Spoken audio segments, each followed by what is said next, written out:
Good morning दोस्तों, कैसे हैं आप सब। मैं लाइफ ऑफ पवन के आज के व्लॉग में आपका हार्दिक स्वागत करता हूं और फिर से चलते हैं हम एक यात्रा पर।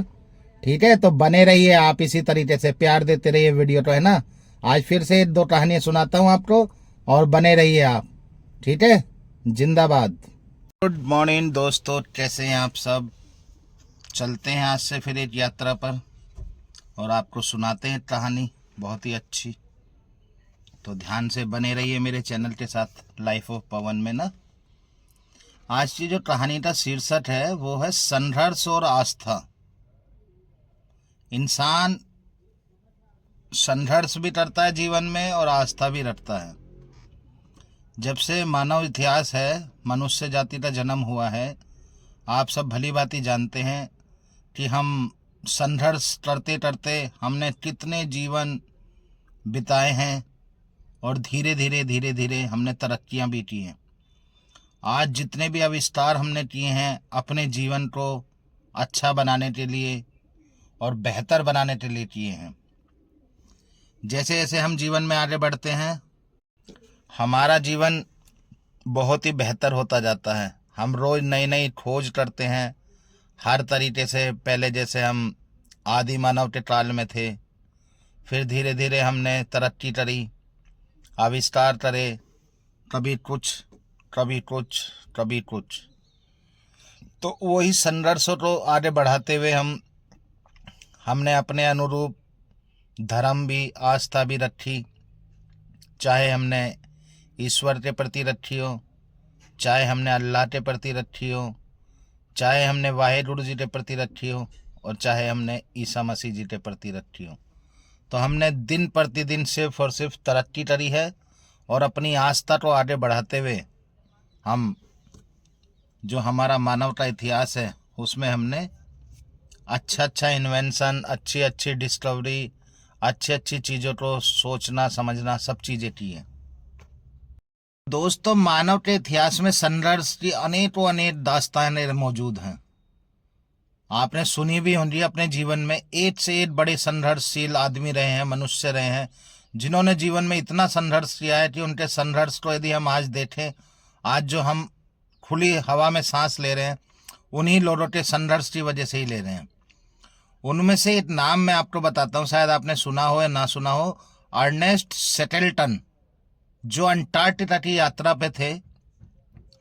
तो 1914 की बात है, 1914 की बात है। सर अर्नेस्ट शेकलटन अपने एंड्योरेंस नामक जहाज पर कुछ साथियों के साथ थे और उन साथियों में 27 साथी थे उनके साथ, जो अंटार्कटिका को पहली बार फतेह करने निकलते हैं। अंटार्कटिका आपको पता ही है कितना बिल्कुल ही बर्फीला क्षेत्र है वहाँ पे। मतलब ये मान लो माइनस में टेम्परेचर रहता है, हमेशा 12 महीने बर्फ़ ही जमी रहती है वहाँ पे। और वो अपने साथियों के साथ अंटार्कटिका को फतेह करने निकलते हैं। फतेह मतलब उनकी यात्रा पर निकलते हैं। शुरुआत में तो जोश रहता है इंसान के अंदर, अच्छा खाते हैं, पीते हैं, रहते हैं, मज़े करते हुए उनका सफ़र जारी रहता है। पर जैसे जैसे सफ़र की शुरुआत से वो आगे की तरफ बढ़ते हैं, अंटार्कटिका की तरफ, तो पहले उन्हें जमी हुई बर्फ़ उनको थोड़ा सा मिलती है जिससे उनका सफ़र थोड़ा सा स्लो हो जाता, धीरा हो जाता। और जनवरी 1915 में, सन 14 में उन्होंने शुरुआत करी और 1915 की शुरुआत में ही उनका जो जहाज़ था जिस पर वो बेड़े में जा रहे थे साथ में 27 लोगों के साथ, वो पूरी तरह से रुक जाता है। अब जहाज रुक जाता है तो आदमी विचलित हो जाता है कि यार ये क्या हो गया। अच्छा खासा सुहाना सफ़र चल रहा था, मौसम बढ़िया था, सब चीज़ें बढ़िया थी मतलब, और एकदम से उनका सफ़र रुक जाता है सफ़र रुक जाता है तो वो फिर जहाज को नीचे उतरते, साइड में जैसे भी मतलब चलाने की पूरी कोशिश करते हैं, आगे बढ़ाने की। धीरे धीरे पूरी मेहनत से वो आगे बढ़ाने की कोशिश करते रहते हैं। लेकिन जहाज जो है वो बिल्कुल भी आगे बढ़ने को तैयार ही नहीं होता। सारी विषम परिस्थितियां उन्हें घेर लेती हैं एकदम से।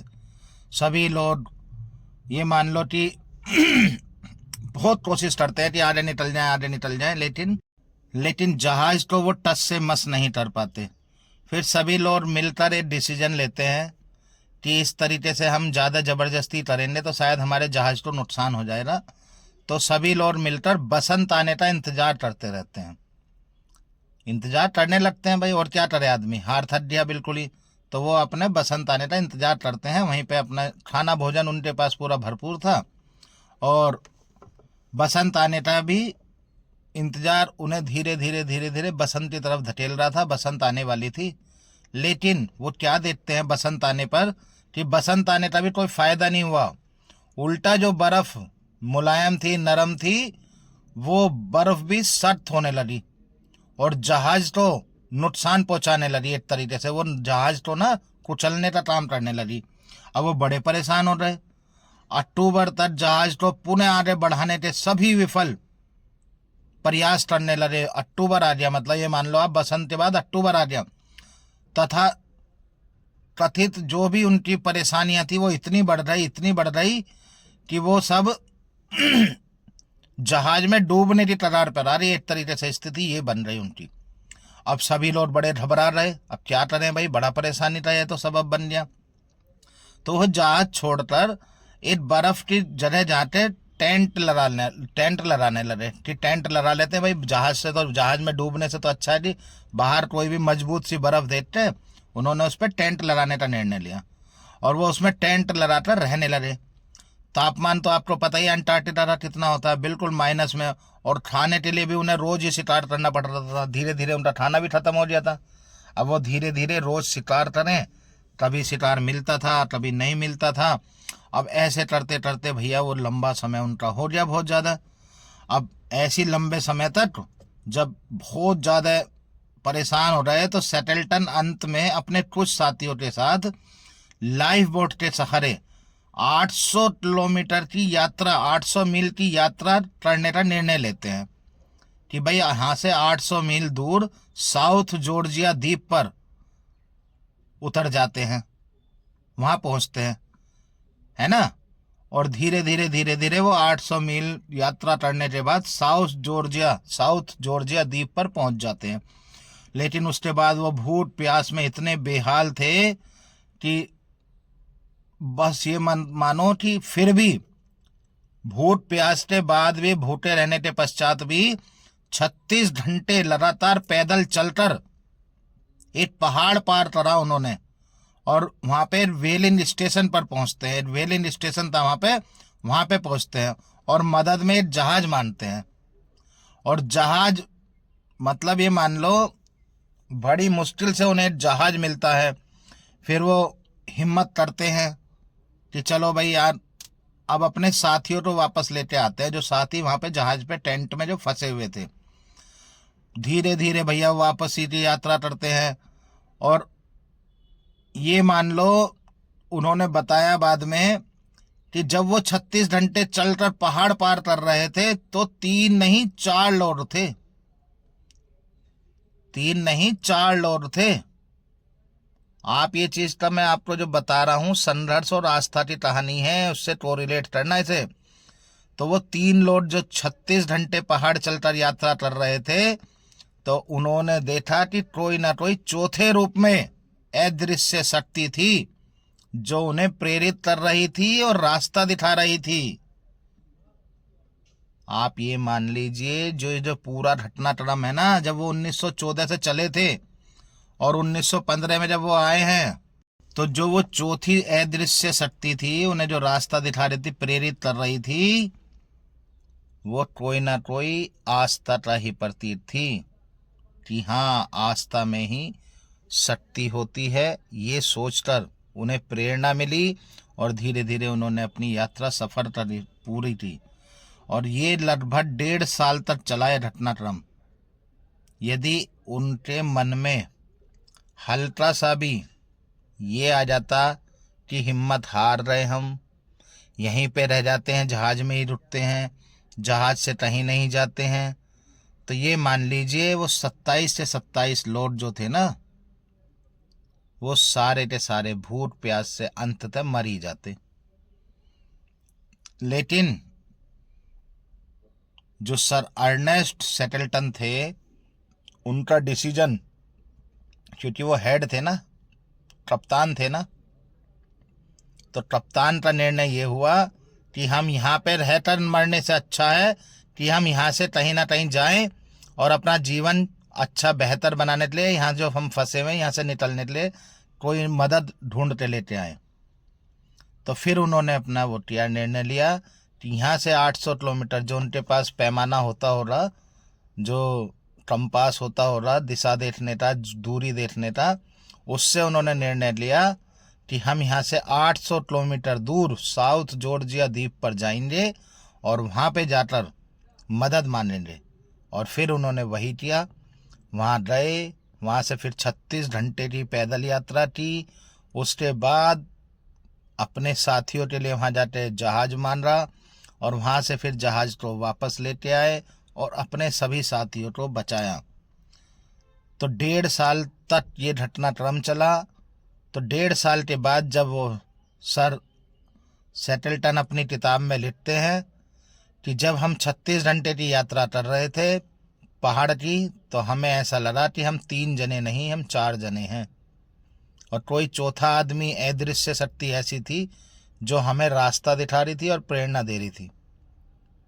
तो उसी से ही हमने अपनी यात्रा पूरी करी और अपने साथियों को बचाया। तो कहने का मतलब दोस्तों ये है कि साथ में यदि आस्था हो और संघर्ष करने की तुम्हारे अंदर क्षमता हो तो निर्णय भी ना पॉजिटिव ही, सकारात्मक ही निकलेगा। यदि संघर्ष तुमने जी जान से किया है, जीवन में आस्था के साथ किया है, तो तुम्हें इस दुनिया की कोई भी ताकत कहीं भी रोक नहीं सकती। इसे ही कहते हैं कि सच्चा लीडर भी वही होता है, कप्तान भी वही होता है, नायक भी वही होता है सच्चा, जो अपने साथियों को समय पड़ने पर धोखा देते, पीठ दिखाते ना भागे, है ना। तो यही चीजें हैं। इतनी अच्छी, इससे क्या शिक्षा मिलती है हमें दोस्तों? इस चीज से हमें यही शिक्षा मिलती है कि हमेशा अपने अंदर विश्वास बनाए रखें। विषम कितनी भी परिस्थितियां हो, अंधेरा कितना भी गहरा हो, सूरज एक दिन जरूर निकलेगा। और एक चीज का ध्यान रखना दोस्तों, कहते हैं ना कि अंधेरा कितना भी गहरा हो, एक उजाले की किरण, एकमात्र उजाले की किरण पूरा अंधेरा छांट देती है। तो उसी तरीके से चाहे तुम्हारे अंदर कितनी विषम परिस्थितियां आ रही हो, कितनी विषम परिस्थितियों में तुम हो, लेकिन यदि तुमने अपना हौसला नहीं गंवाया, अपनी हिम्मत नहीं हारी, अपने संघर्ष किया, आपने कैसी भी विषम परिस्थिति हो, विषम कितनी भी विषम परिस्थिति हो, हमेशा आप ना उससे निकल जाओगे, उससे बाहर निकल जाओगे एकदम, और आपको पता भी नहीं चलेगा कि कब आप उससे बाहर निकल रहे। तो यही है दोस्तों, आस्था का तो मतलब ये होता है कि आदमी कहते हैं ना कि पत्थर पूजे हरी मिले तो मैं पूजूं पहाड़। ऐसा नहीं है, ऐसा नहीं है। ये पूरा ब्रह्मांड है, कहीं ना कहीं तो संतुलन बनाते रखती है ना प्रकृति। कोई ना कोई तो आस्था का केंद्र है, कोई ना कोई तो हमारा हिम्मत देने वाला वो है कि हाँ, किसी की हिम्मत से तो हम चल ही रहे हैं ना। आए दिन कितने आपदाएं आती हैं बताइए अब, हैं, लेकिन फिर भी आदमी यही कहता है कि चलो जो हुआ भगवान अच्छा हुआ, जो हुआ फलाने अच्छा हुआ, या नहीं, आप बताओ। तो यही चीज़ें हमें सिखाती हैं कि हमें अपने परेशानियों में अपने में हिम्मत रखनी चाहिए, अपने ऊपर विश्वास रखना चाहिए। और तुम यदि कैप्टन किसी चीज़ के हो, तुम यदि नायक हो, यदि तुम लीड कर रहे हो, यदि तुम लीडर हो, तो जो तुम्हारे पीछे तुम्हारे साथ चल रहे हैं, कभी भी मुसीबत में यदि तुम उन्हें नहीं छोड़ते हो ना, तो ये कहलाता है कि तुम्हारे अंदर संघर्ष करने की अटूट क्षमता है। और फिर सफलता तुमसे ज़्यादा दूर नहीं है, सफलता तुमसे ज़्यादा दूर नहीं है, चंद कदमों की दूरी पर रह जाती है फिर सफलता। और एक दिन मेहनत करते करते, हिम्मत करते करते, संघर्ष करते करते आप ऐसे मुकाम पर पहुंच जाते हैं कि सफलता भी आपको बोनी लगती है। कहते हैं ना कि अपनी 2 लाइनें हैं, एक लाइन को छोटा करना है तो अपनी लाइन लंबी खींचो, ना कि दूसरे की लाइन को छोटा करो। तो यही चीज़ें सिखाती हैं बस हमें कि हम कितने भी कमज़ोर क्यों ना हो, लेकिन यदि हम संघर्ष करते रहेंगे तो हम एक ना एक दिन कामयाब जरूर हो जाएंगे। और आपको यदि बेहतर बनना है तो दूसरे की लाइन को छोटा करने के लिए उसकी लाइन क्यों काटते हो? अरे उसके बराबर में अपनी लाइन लंबी खींचो, अपने ऊपर मेहनत करो, अपने ऊपर भरोसा रखो, अपने ऊपर विश्वास रखो, आप जिसे मानते हो उस पर भरोसा रखो। वो क्यों तुम्हें अधर में छोड़ेगा? जिस प्रकार एक कप्तान तुम्हें अधर में नहीं छोड़ सकता, उसी प्रकार जिसे तुम मानते हो वो भी तुम्हारा कप्तान है। चाहे वो परवरदिगार हो, चाहे भोले शंकर हो, चाहे वाहिगुरु जी हो, चाहे ईसा मसीह जी हो, चाहे कोई भी आपको जो भी जिसे आप मानते हो, लेकिन आपका वो जो विश्वास है, एक अटूट विश्वास है, वो कभी आपको अधर में नहीं छोड़ेगा। हमेशा आप उस पर विश्वास बना रख सकते हैं। और एक ना एक दिन आपने देखा भी, और अपने पर्सनल जीवन में भी, अपने व्यक्तिगत जीवन में भी आपने देखा होगा कि आप जब ज़्यादा ही फंसे रहते हो ना, बिल्कुल बहुत ज़्यादा फंस जाते हो, तो आपको एक ऐसी आस होती है कि हाँ मुझे कोई ना कोई निकाल लेगा। और बिल्कुल मैं आपको लिख के दे सकता हूँ ये बात कि आप चाहे कितने ही विचलित क्यों ना हो जाए उस समय, लेकिन आपके दिमाग में एक पॉजिटिव थॉट हमेशा रहता है कि नहीं मैं यहाँ से निकल जाऊंगा, नहीं मेरा ऊपर वाला मुझे निकाल ले रहा, नहीं मेरा भगवान मुझे निकाल ले रहा, नहीं मैं जिसे मानता हूँ वो मुझे निकाल ले रहा। फिर चाहे वो कितना ही बड़ा आपदा क्यों ना हो आपके ऊपर, है ना? तो इसलिए अपने ऊपर विश्वास रखो, आस्था रखो अपने बड़ों में, या जो भी हैं आपके बड़े छोटे जो भी हैं, आप उनमें आस्था रखो और भरोसा रखो यार। आपका ऊपर वाले ने आपको बिना प्रयोजन के पैदा नहीं किया, बिना किसी उद्देश्य के पैदा नहीं किया। कुछ तो सोचा ही होगा ना उसने आपको पैदा करने से पहले। कहते हैं ना कि जिसने पेट दिया उसने भरने के रास्ते भी बहुत दिए हैं। तो बस यही चीज़ है, जिसने परेशानी दी है तो उसने आपको समाधान भी दिया होगा। भाई दिन है तो रात है, रात है तो दिन है, सुबह है तो शाम है, हर चीज़ का अपोजिट है नहीं है? आप बताओ मुझे। तो बिल्कुल इसी चीज़ में विश्वास रखो अपने पर। उसका कोई भी चीज़ बिना प्रयोजन के नहीं होती है इस दुनिया में, चाहे वो कोई भी हो। ठीक है, यदि जीव जन्म ले रहा है तो एक दिन मरेगा भी। मैं ये नहीं कहता कि मरेगा नहीं, लेकिन संघर्ष तो चींटी से लेके और हाथी तक के जीवन में है, या नहीं है? आप बताओ। चींटी भी चाहे हो चाहे फिर हाथी हो, दोनों को सम्मान दो रहे नहीं दो रहे? आप बताओ मुझे। अपने जीवन के प्रति संघर्ष तो दोनों ही करते हैं ना, पालने के लिए, जीवित रहने के लिए दोनों ही संघर्ष करते हैं ना, चाहे चींटी हो चाहे हाथी हो। और जान भी दोनों ही बचाते हैं अपनी, अंततः लड़ते हैं अपनी जान से कि कुछ हो ना जाए, कुछ हो ना जाए, या नहीं? आप बताओ। तो इसी प्रकार मनुष्य भी है। अब जो मैंने अभी आपको कहानी सुनाई सेटल्टन सर की, उन्होंने भी क्या सोचा, अरे मैं कैप्टन हूँ इस शिप का, और मेरे भरोसे 27 सैनिक, 27 मेरे जो साथी आए हैं ये मेरे भरोसे आए हैं। आज मुसीबत आ रही, हम तो घूमने आए थे अंटार्कटिका, अब वहाँ बर्फ़ पड़ रही, बर्फ़ मिल रही, या बर्फ़ में हमारा जहाज़ रुक गया। ऐसा तो नहीं सोचा था कि इतना बुरा हो जाएगा कि हमें शिप से उतरना पड़ जाएगा। लेकिन परिस्थितियाँ हैं, कभी भी विषम हो सकती हैं, उसमें क्या दिक्कत है? तो हिम्मत थोड़ी हारनी है फिर भी। तो यही चीज़ें हैं बस। आपको बिल्कुल भी हिम्मत तो बिल्कुल नहीं हारनी है। आप ये मान लीजिए, अब आप 1.5 साल लगाना उन्हें जीवित बच के आने में, और यदि वो वहीं रह जाते तो क्या होता है? वो बचते थोड़ी। और मैं ये भी नहीं कहता जी बचते नहीं, क्योंकि ऊपर वाला एक रास्ता बंद करता है तो 2 रास्ते खोल भी देता है, ऐसा भी तो है ना। हाँ तो बस, तो फिर उसमें क्या है? लेकिन उन्होंने अपने संघर्ष पे ध्यान रखा कि हाँ भाई हम मेहनत से निकल सकते हैं यहाँ से। थोड़ी सी परेशानी आ जाती है सफ़र में, क्या दिक्कत है? सबके आती है। एक बार मैं मसूरी रहा, अभी 2-3 साल पुरानी बात है। मैं अपनी गाड़ी से गया तो वहाँ पहाड़ से उतर रहे थे, मतलब मैं चढ़ रहा था, चढ़ाई कर रहा था, और वो एक जना उतर रहा था। सामने से गाड़ी आ रही, 2 गाड़ियों की जगह थी बस। मैंने हल्का सा ही लेफ्ट में लिया थोड़ा सा, मेरा पीछे वाला टायर, वो शायद बराबर में ग्रिल थी, मुझे दिखी नहीं पीछे वाला, तो वो शायद मेरा उस ग्रिल से मेरा टायर फट गया। और सुबह 9 बजे के बाद माल रोड की, माल रोड जब भी खुलने ही वाली थी। अब आप सोचो।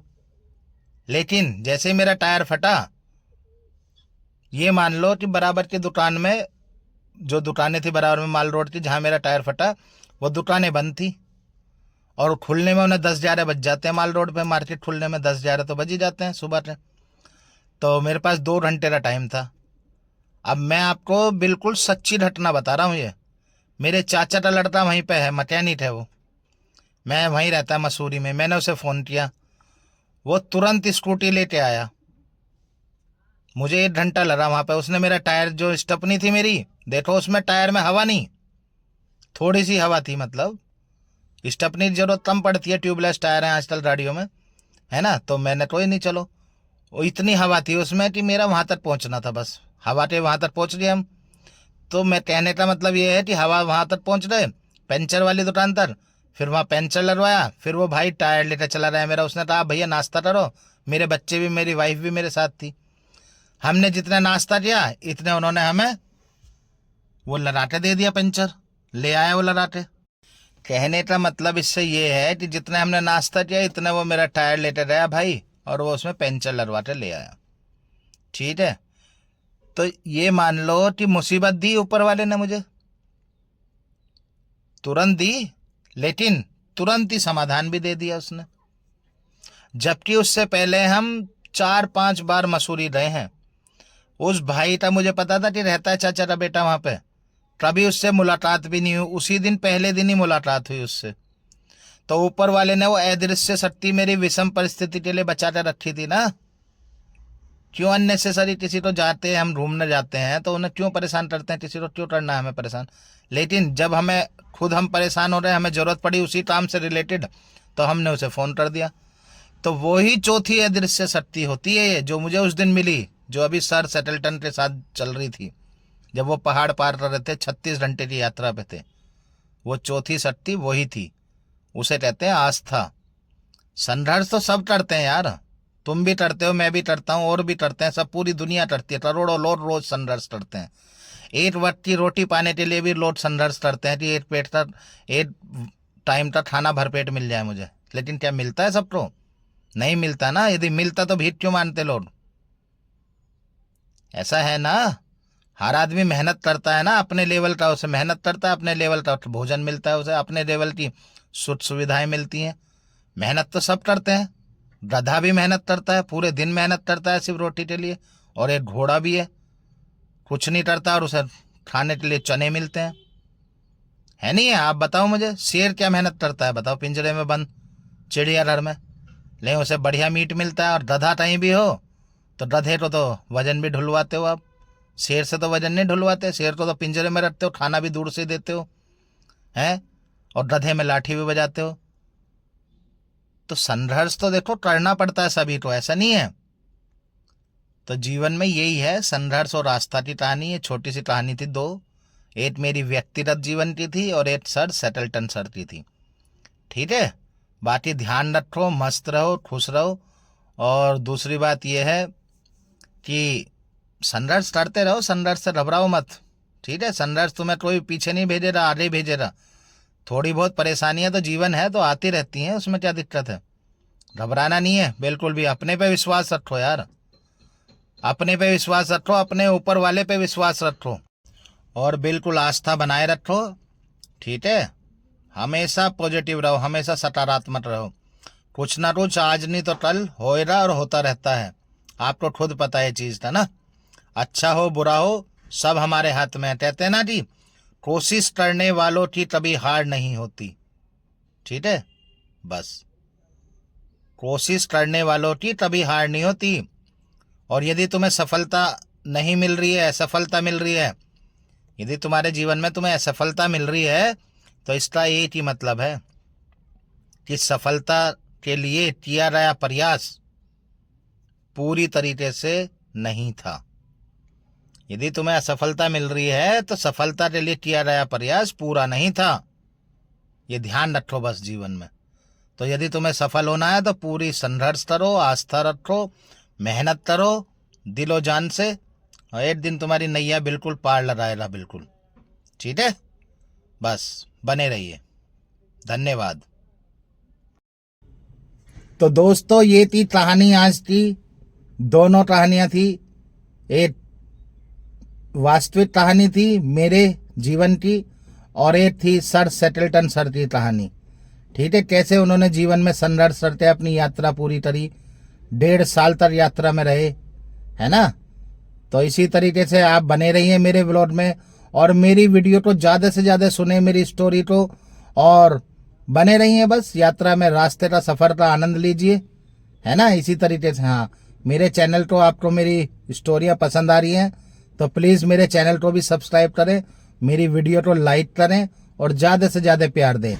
इन्हीं शुभकामनाओं के साथ आप बने रहिए मेरे व्लॉग में, और हमेशा खुश रहिए, स्वस्थ रहिए, हमेशा दीर्घायु, अच्छे काम करिए, सभी को प्यार करिए, अपने बड़े बुजुर्गों की इज्जत कीजिए और बने रहिए। जिंदाबाद आप सबकी।